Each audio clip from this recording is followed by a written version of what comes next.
മനുഷ്യൻ വിചാരിക്കുന്നതെല്ലാം സാധിക്കുമെങ്കിൽ വിധി എന്ന വാക്കിന് അർത്ഥമുണ്ടാവില്ല. പ്രവർത്തികളുടെ ഫലം അനുഭവിക്കണം എന്നതാണ് വസ്തുത. നമ്മൾ ചെയ്യുന്ന നന്മതിന്മകൾക്കനുസരിച്ച് അതിന്റെ ഫലം അനുഭവിച്ചേ മതിയാവൂ എന്ന് സാരം. വിധിയാണ് ഒരുവന്റെ കർമ്മത്തിൽ നന്മയെയും തിന്മയെയും ഉണ്ടാക്കുന്നത്.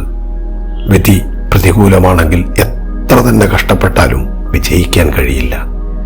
അനുകൂലമാണെങ്കിൽ വെറുതെ ഇരുന്നാലും വിജയം നമ്മുടെ തൊട്ടടുത്തു നിന്ന് മാറില്ല. വിധിയാണ് എന്തിനും മീതെ നിന്ന് അനുഭവങ്ങളെ നൽകുന്നത്. അതുകൊണ്ട് നന്മകൾ സംഭവിക്കുമ്പോൾ സന്തോഷിക്കുകയും തിന്മകൾ വന്ന് ഭവിക്കുമ്പോൾ വേദനിക്കാതിരിക്കുകയും ചെയ്യുക. നന്മകളുടെ ഫലം അനുഭവിച്ചതുപോലെ തിന്മയുടെ ഫലവും അനുഭവിക്കേണ്ടതായുണ്ട്.